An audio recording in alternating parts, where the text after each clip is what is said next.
నమస్కారం. రండి, మనమందరం కలిసి ఒక టైం మిషన్ ఎక్కి కొన్ని వేల సంవత్సరాలు వెనక్కి వెళ్దాం. భారత ఉపఖండపు ఆలోచనా విధానానికి, మన సంస్కృతికి పునాదులు ఎక్కడ పడ్డాయో తెలుసుకుందాం. అదే వేదకాలం.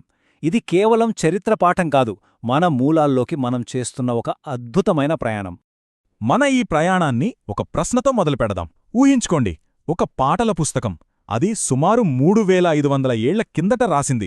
అది మనకు ఒకనాటి సమాజం గురించి, వాళ్ల జీవన విధానం గురించి ఎంత కథ చెప్పగలదు? ఆ పుస్తకమే ఋగ్వేదం. అది చెప్పే రహస్యాలేంటో తెలుసుకుంటూ ముందుకెళ్దాం పదండి. చరిత్రకారులు వేదకాలాన్ని సుమారుగా క్రీస్తుపూర్వం 1500 నుంచి 600 మధ్యకాలం అని అంటారు. ఆర్యుల రాకతో ఈ కొత్త సంస్కృతి మొదలైందని చెప్తారు. అయితే ఈ 1000 సంవత్సరాల కాలమంతా ఒకేలా సాగలేదు. చాలా మార్పులొచ్చాయి. అందుకే దీన్ని మనం 2 భాగాలుగా విడదీసి చూస్తే చాలా స్పష్టంగా, ఈజీగా అర్థమవుతుంది. చూశారు కదా, మొదటిది తొలి వేదకాలం. ఇది క్రీస్తుపూర్వం 1500 నుంచి 1000 వరకు. రెండవది మలి వేదకాలం, క్రీస్తుపూర్వం 1000 నుంచి 600 వరకు.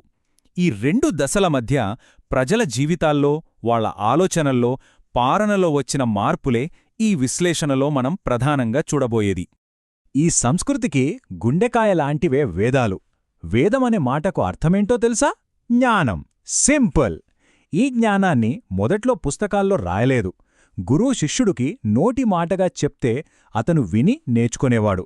అందుకే వీటికి శృతి అని పేరొచ్చింది. అంటే వినబడినది అని అర్థం.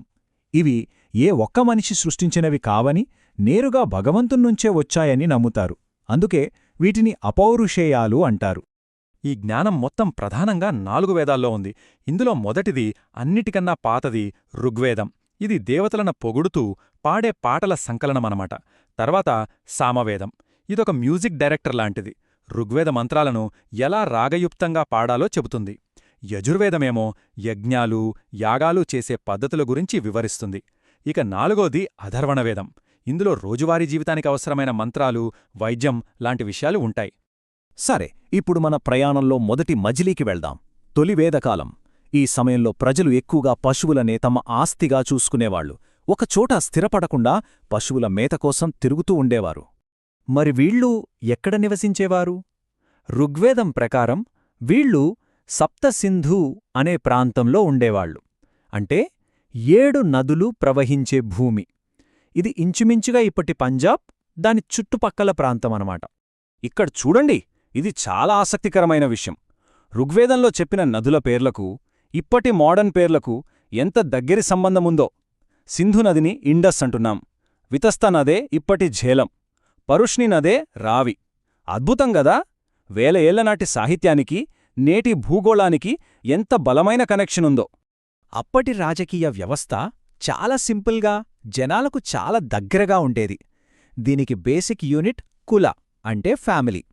కొన్ని కుటుంబాలు కలిస్తే ఒక గ్రామం, కొన్ని గ్రామాలు కలిస్తే విష్ అనే వంశం, కొన్ని వంశాలు కలిస్తే జన అనే తెగ. ఈ తెగకు హెడ్డే రాజన్. అయితే ఈ రాజన్కి అన్లిమిటెడ్ పవర్స్ ఉండేవి కాదండోయ్. సభా, సమితి అని 2 ప్రజా కమిటీలు ఉండేవి. అవి రాజును కంట్రోల్ చేసేవి. సభలో తెగ పెద్దలుంటే సమితిలో తెగ ప్రజలందరూ పాల్గొనేవారు. అంటే ఒక రకంగా అప్పుడే డెమోక్రసీకి బీజాలు పడ్డాయన్నమాట. తొలివేద సమాజం ఎంత ఫ్రీగా, ఎంత ప్రోగ్రెసివ్గా ఉండేదో చెప్పడానికి ఋగ్వేదంలోని ఈ ఒక్క మాట చాలు. ఒక ఆయన అంటాడు, నేనొక కవిని, మా నాన్న ఒక వైద్యుడు, మా అమ్మ పిండి విసురుతుంది. చూశారా, ఒకే ఇంట్లో 3 వేర్వేరు పనులు. అంటే పని అనేది పుట్టుకతో రాదు. ఎవరి టాలెంట్ని బట్టి, ఇష్టాన్ని బట్టి వాళ్లు ఎంచుకునేవాళ్లు. పనులను బట్టి సమాజాన్ని 4 గ్రూపులుగా, అంటే వర్ణాలుగా విభజించారు. బోధించేవారిని బ్రాహ్మణులని, పాలించేవారిని క్షత్రియులని, వ్యాపారం చేసేవారిని వైశ్యులని, ఇతర సేవలు పనులు చేసేవారిని శూద్రులని పిలిచేవారు.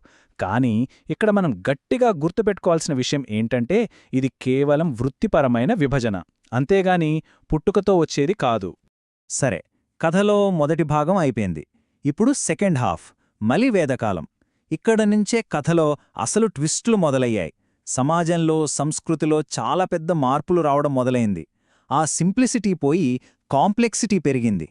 మొట్టమొదటి పెద్ద మార్పు వాళ్ళ అడ్రస్ మారింది. ఆర్యుల కల్చరల్ సెంటర్ సప్త సింధు ప్రాంతం నుంచి తూర్పువైపుకు గంగా యమున మైదాన ప్రాంతానికి షిఫ్ట్ అయింది. వాళ్ల రాజ్యం విస్తరించి ఉత్తర భారతదేశం మొత్తం వ్యాపించింది. ఈ ప్రాంతానికే ఆర్యవర్తం అని పేరొచ్చింది. పాలిటిక్స్ కూడా పూర్తిగా మారిపోయాయి. ఆ చిన్న తెగకు హెడ్గా ఉన్న రాజన్ కాస్త ఇప్పుడు పెద్ద పెద్ద రాజ్యాలకు చక్రవర్తి అయ్యాడు. సభ, సమితి లాంటి ప్రజాసభల ప్రాధాన్యత తగ్గిపోయింది. రాజు పవర్ ఆకాశానంటింది. అశ్వమేధం, రాజసూయం లాంటి పెద్ద పెద్ద యాగాలు చేసి తమ అధికారాన్ని చాటుకున్నారు. అలా చిన్న తెగల స్థానంలో జనపదాలు అనే పెద్ద పెద్ద రాజ్యాలు పుట్టుకొచ్చాయన్మాట. బహుశా అన్నింటికన్నా ముఖ్యమైన మన చరిత్ర గతిని మార్చేసిన మార్పు ఇక్కడే వచ్చింది. తొలి వేదకాలంలో వృత్తిని బట్టి ఉన్న వర్ణవ్యవస్థ ఈ కాలంలో పుట్టుకను బట్టి ఫిక్స్ అయిపోయింది. ఇది చాలా కఠినంగా తయారైంది. ఇదే సమయంలో ఒకే వంశాన్ని గుర్తించే గోత్ర వ్యవస్థ కూడా మొదటిసారిగా వాడుకలోకి వచ్చింది. మత విశ్వాసాలు కూడా మారిపోయాయి. ఇంద్రుడు, అగ్నిలాంటి పాతదేవుళ్ల ప్రాధాన్యత తగ్గిపోయింది. వాళ్ల స్థానంలో సృష్టికర్త ప్రజాపతి, స్థితికారుడు విష్ణువు, లయకారుడు రుద్రుడు ముఖ్యమైన దేవుళ్లయ్యారు. యజ్ఞాలు చాలా ఖరీదైనవిగా, చాలా క్లిష్టమైన కర్మకాండలతో నిండిపోయాయి. ఈ ఆడంబరమంతా నచ్చని కొంతమంది జ్ఞానమే ముఖ్యమంటూ ఉపనిషత్తుల రూపంలో ఒక కొత్త తాత్విక చింతనకు దారితీశారు. సో ఈ రెండు కాలాల మధ్య తేడాను ఒక్కసారి క్లుప్తంగా చూస్తే, ఆర్థిక వ్యవస్థ పశువుల సంపద నుండి భూమి సంపదగా మారింది. సమాజం వృత్తి ఆధారిత స్వేచ్ఛ నుండి పుట్టుక ఆధారిత కట్టుబాట్లకు మారింది. చిన్న చిన్న తెగల పాలన స్థానంలో పెద్ద పెద్ద రాజ్యాలు వచ్చాయి. ఈ మార్పులే మన తర్వాటి భారత చరిత్రను పూర్తిగా నిర్దేశించాయి. వేదకాలం ముగిసి ఉండొచ్చు, కాని అది మనకిచ్చిన వారసత్వం, అది రేకెత్తించిన ఆలోచనలు, అవి నేటికి మన సంస్కృతిలో, మన తత్వశాస్త్రంలో బలంగా జీవించే ఉన్నాయి. భారతీయ తత్వశాస్త్రానికి మూలస్తంభాలైన షడ్ దర్శనాలు అంటే 6 తాత్విక ధోరణులు ఈ కాలంలోనే పుట్టాయి. సాంఖ్య, యోగా, న్యాయ, వైశేషిక, మీమాంస, వేదాంత. ఈ ఆలోచనా విధానాలు ఇప్పటికీ ప్రపంచవ్యాప్తంగా ఫిలాసఫర్స్ని ప్రభావితం చేస్తూనే ఉన్నాయి. చివరిగా ఒక ప్రశ్నతో ముగిద్దాం. వేల సంవత్సరాల క్రితం నాటి ఈ ఆలోచనలు, ఈ సామాజిక మార్పులు, ఈ తాత్విక చింతన నేటి మన ఆధునిక సమాజాన్ని, మన నమ్మకాలని, మన సంబంధాలని ఇప్పటికీ ఎలా తీర్చిదిద్దుతున్నాయి? ఈ వారసత్వం మనమీద ఎలాంటి ప్రభావం చూపిస్తోంది? ఒక్కసారి ఆలోచించండి.